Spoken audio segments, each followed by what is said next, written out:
إذا مشاهدي محمدية بريس، السلام عليكم في برنامج شكاية مواطن. الشكاية اللي عندنا اليوم ديال المواطن عزوز حليم القاطن ب 3 مارس مدخل سعود رقم 2 بالمحمدية، والشكاية المتعلقة بعدل بالمحمدية. سي عزوز السلام عليكم. إذا نبغيو نعرفوا الشكاية ديالكم. الشكاية سيدي السلام عليكم. بعدا الشكاية كتعلق بهذا العدل. واحد الأخت ديالي بعدا أولا كانت اشترت واحد الأرض وسلماتو شيك كيتضمن المبلغ ديال الأرض بما فيه التسجير والتحفيظ والأتعاب ديالو. هذا الشيء في أواخر 2012 بالضبط شهر 11 2012. كنتفاجئوا في الأخير السيد ما حرش العقد، ما سجلش، ما حفظش. درنا معاه محاولات على اساس باش نحلوا المشكل الحبي ولكن بدون جدوى، وفي الاخير التجأنا للعداله. درنا به دعوه للسيد الوكيل العام المحمدية، لا السيد الوكيل العام بالدار البيضاء واللي هي باش يكلف بالعدولات عن طريق محامي بالطبع. نعم. الشكايه من بعد المحاولات الشكايه ما درناها حتى شهر 5 2014. عاد التجأنا للعداله عن طريق المحامي. دابا حالا من شهر 5 2014 لحد الان لا جواب عن الشكايه، كيبقى مطروح عند العداله. شحال المدة دابا؟ دابا عام وما يزيد على 4 اشهر، من شهر 5 ديال 2014 حتى دابا حنا في شهر 10 2015. هذه الشكايه الاولى طالت بزاف. شنو الاجراءات اللي قام بها المحامي نتاعكم بخصوص الشكايه الاولى؟ اولا دابا هذه الشكايه الاولى قدمها السيد الوكيل العام بالدار البيضاء. السيد الوكيل العام حالها على الوكيل الملك بالمحمدية للبحث فيها، وبحثوا فيها بقات طلبت تقريبا عام، عاد رجعت للوكيل العام. الوكيل العام عاود ثاني حال على اختصاص على المحمدية. نعم. ولحد الآن بقى الشكاية بدون جواب. هذا الشيء كيبان لي طال بزاف، والعدالة مازال ما دارتش الخدمة ديالها. هذه الشكاية الأولى. الشكاية الثانية، اشتريت أرض أنا وعطيته باش يسجل لي الأرض.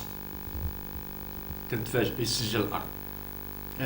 فين كاينه هذه الأرض؟ هذه الأرض جات في المسيرة شارع محمد السادس. اييه المحمدية باش يسجلها لي وستادير يخلص الضريبة. طونكو انا باغي نبنيها الضريبه كتعفيني من واحد البورسونتاج ديال 2%، وهذيك هذاك لاصوم ديال 2% تقريبا جات تقريبا 100,000 درهم، وخصو يحط ليا رهن للاداره حتى نبنيها وناخذ لا مانوفي ونديبلوكي فلوسي في الحساب ديالي. نعم. كنتفاجئ هذا السيد ما حطش هذوك الفلوس في الحساب ديالي، ما موجوداش نهائيا، بحجه ملي قلتي علاش ملي سولته علاش هاد الفلوس اللي مرهونه لصالح الضريبه خصها تكون في الحساب ديالي ما كايناش. قال لي المدير ديال لا بنك غلط، اللي ما يمكنش. عطيني وثيقه والوثيقه مزوره. هذيك الوثيقه كتقول انه راه الفلوس دفعوا في الحساب. تماما. هي الوثيقه على اساس هذيك الفلوس على العموم الحساب ممكن يتصلح في لا بنك مثلا الا كان الكلام ديالو صحيح. اشنو اللي درتي في الاجراءات القانونيه مع البنكه؟ مع بحضوره طبعا. البنك ملي مشيت سولته كنقول لهم هاد الفلوس نورمالمون خصها تكون في الحساب ديالي، علاش ما كايناش؟ قال لك حقا العدل راه دارها في الحساب ديالو، اللي ما يمكنش يدير العدل في الحساب ديالو. والموضوع هو لشراء البقعه، والبقعه في الملك ديالي انا، ويدير العدل في الحساب ديالو. بعد ذلك بغيت نحل المشكل الاميابل. هادشي كلشي في هذيك الفتره ديال الاواخر ديال شهر 12 بدون جدوى. التجأتني للعداله وعن طريق نفس المحامي، ودار شكايه الوكيل العام بالدار البيضاء وحالها على المحمديه، ومازال لحد الان لا اثر لها، لا جواب لها. على ما كاينش الجواب ديالها. هاد الارض نزيدكم مشكل اخر. هاد الارض اللي شريت انا في الاول قبل ما نتعرف على هاد الفلوس بان ما كايناش في الحساب ديالي، كنت مشيت باش كنوجد كنبريباري الوراق على اساس باش نبنيها. لقيت خطا او نيفو ديال لاجونس اوربان او نيفو ديال المحمديه بانها زون فيلا وهي زون ايمبل. دونك هذا الخطا خصني نتسنى حتى يتصحح البلان داميناجمون او نيفو ديال المحمديه حتى سنه 2013. دونك مده طويله. المحامي اغتنم هذه الفرصه، باردون، العدل اغتنم ثاني هذه الفرصه. قال لي انت غادي تبقى تسنى هاد البقعه وهي فيها خطا. عرض عليا واحد اقتراح اخر، واحد الدار يلاه في طريق البناء وكنتوفى مولاها وعندها ورثه ديالها. قال لي خذها احسن من هذه وبيع هذه قلت لي ما كاين مشكل، جات في نفس الشارع وقريبه لها.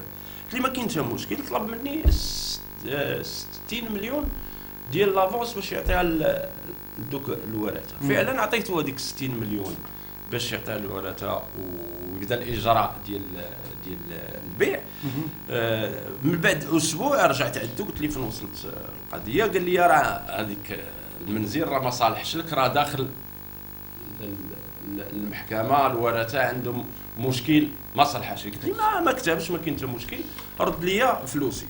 اول مره غادي نشوف انا كاين بيانات عطاهم لي على اساس باش ندخلهم في الحساب ديالي. حيت في الاول كان عاطيني روسي، عطيت الروسي عطاني كاين بيانات. ملي دخلت هذوك كاين بيانات الحساب ديالي رجعوا لي بدون رصيد. بديت معاه ثاني في محاولات، حبي عنده مشكل حكا ديال الفلوس الى اخره، بدون جدوى. التجأت حتى للنقيب ديال الهيئه الوطنيه في الرباط وشكيت عليه وحاول يتصل به وما بغاش يستجب لي. وفي الاخير نصحني قال لي سير دير شكوى الوكيل العام. فعلا ثاني درت شكوى. هذه الشكايه الثالثه ربما. هذه الشكايه الثالثه. المحامي نصحني في هذه الشكايه هذه ديال 600 مليون. قال لي غنديروها عن طريق المحكمه التجاريه نضمنوا بعدها فلوسنا. وفعلا نيت توصلت بحكم ديال هاد 60 مليون ومن وراها على اساس معاه باش يحجز لي لا عنده شي املاك ديالو في الاسم ديالو. حسب المحامي قال لك ما لقى حتى شي حاجه في الاسم ديالو باش يحجز عليه. وزياد على هذا حجزت ليه على دو كونت في الاسم ديالو كان فيهم شي رصيد، ما كاين والو. على حسب المحامي كيقول لك ما فيهم والو، وانا ما عنديش شي حاجه اكري كتفيد بان ما كاين والو. هذا المشكل ما تحلش عاوتاني. شتيت شي تماطل، سمعت على اساس الوكيل العام كيستقبل الناس في المحكمه بالدار البيضاء، والتجأت ليه شخصيا وديت الشكايه ديالي كتضمن هذه المشاكل كامله. وفعلا اللي تصنت ليا وهذيك قال لي ما يمكنش. امتى هذا الشيء وقع؟ هذا الشيء في 2015. هذا الشيء في 2015. انا مشيت عنده من بعد هذا الشيء تعطل عليا بزاف. التجأت ليه. شنو قال لك؟ قال لي ما يمكنش هاد السيد يدير كاع بحالكم وهاد الناس باقيين ما داروش معاكم. قلت له هاد الشيء اللي كاين وعطيته الارقام ديال الشكايات كلهم ثلاثه وحطيتهم ليه. وهذيك الساعه عطى الاوامر ديالو حالا للتسجيل وحالهم على نائب للبحث فيهم. النائب حتى هو لحد الان شد الملف باقي عنده في طريق البحث. حسب اخر ما كاين قال لك راه استدعيناه في 4/9 هذا الشهر اللي فات باش يجي عندهم باش يديروا معاه بحث. لحد الان باقي هو ما توجهش لعندهم في المحكمه الاستئناف بالدار البيضاء. هذا الشيء اذا الا بقى الوضع هكا شنو اللي غادي دير؟ انا حالا دايخ دابا ما عرفتش فين نلقى حقي. هذه رساله موجهه السيد وزير العدل. ما راسلتيش وزير العدل او رئيس الحكومه بهذا؟ لا، الوزير العدل حل الشكايه هي عندي وكننتظر مع يتحل المشكل على يد وكيل الملك قبل ما نتوجه للوزير العدل. هذاك الشيء علاش جيت التجأت لكم انتم على الاساس الاعلام باش نوجد هذه الرساله على طريقكم من هذا المنبر هذا للسيد وزير العدل باش يشوف هذه المشاكل ديالنا. وهذه الحاجه كتبان لي غريبه في الامر. الحل ديالها ما عرفتش. عرفتوش اذا ما عرفتش ندير، ما عرفتش. اذا هذا العدل هذا واش وراه شي ناس هما اللي يعني كييسروا ليه الامور ديالهم، نقدروا نقولوا كربما. انا كيبان لي من طبيعه الحال ولا بد من وراء اشخاص هما اللي لان ما هي قضيه وحده، ما هي جوج وما ثلاثه.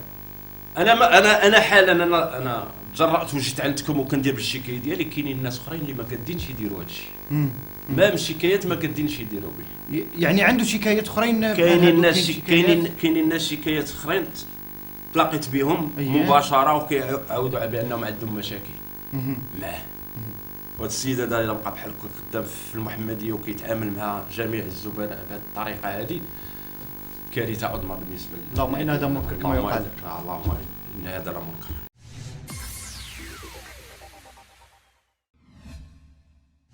ها الوثيقه اللي غنوريكم بالنسبه للاخت ديالي، هذا بيان ديال البنكه، فيه المبلغ اللي متيريه بالاسم ديالو هو ها المبلغ فيه 1,898,000 درهم و150. فيها المبلغ الثمن ديال المنزل، وفيها التسجيل والتحفيظ والاتعاب ديالو.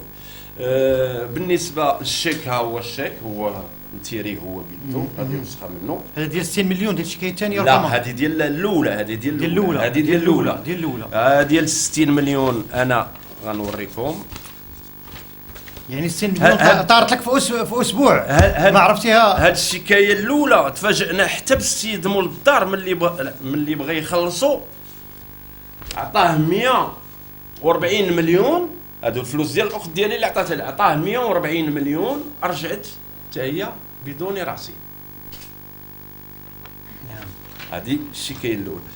الشكايه الثانيه، انا عندي حكم ديجا، حنت عطاني كمبيالات ديال الارض.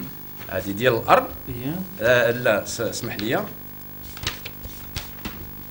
هذه هي الوثيقه اللي عطاني على اساس مرهونه لصالح الضريبه في الحساب ديالي الخاص، وهي ما كايناش في الحساب ديالي الخاص. هذه الشكايه الثالثه ديال 60 مليون. هذا حكم، امر بالاداء. هذا حكم،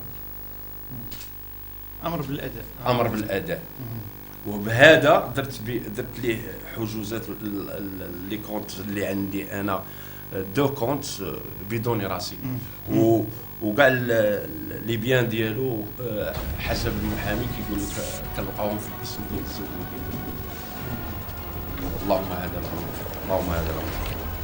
هذه رساله موجهه للسيد وزير العدل باش يحل لنا هذه المشاكل ويوقفوا لا حول ولا قوه الا بالله.